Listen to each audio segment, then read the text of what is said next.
ત્રીજો ફેરો પૂર્ણ કરીને ચોથો ફેરો ફરવા જતા હતા ત્યાં એક વિધવા ચારણ આઈ દેવલ આવી પહોંચ્યા ને રડતા રડતા સાથ પાડ્યો, હે વચરાજ, બધી ગાયો આવી ગઈ પણ મારી વેગડ ન આવી.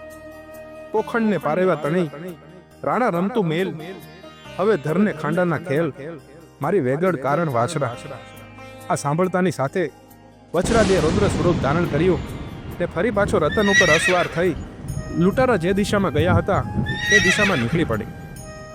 રતન વાયુ વેગે દોડતી થઈ વચરાજની પાછળ પાછળ નવવધુ પૂનાબા તેમજ વિધવા ચારણ દેવલાઈ અને એમનો પ્રિય એવો મોતી કૂતરો તેમજ અન્ય રાજપૂતો પણ ચાલવા લાગ્યા ને સાથે સાથે કાલરીથી આવેલ હીરો ઢોલી પણ વચરાજની પાછળ ચાલવા લાગ્યા.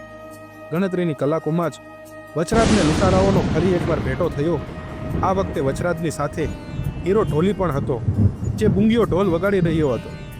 વચરાજે રૌદ્ર સ્વરૂપ ધારણ કરેલું હતું. આંખોનો પલકારો થાય એટલી વારમાં વચરાજ શત્રુના અંગ વાઢવા લાગ્યો. વચરાજની ભુજાઓ દ્વારા પ્રકાશની ગતિએ શિહોરી તલવારના ઘા શત્રુઓ ઉપર થઈ રહ્યા હતા. વચરાજનું આ રૂપ જોઈ લૂંટારાએ સામી છાતીએ યુદ્ધ કરવાનું વાળી મૂકીને કપટ કરવાનું નક્કી કર્યું.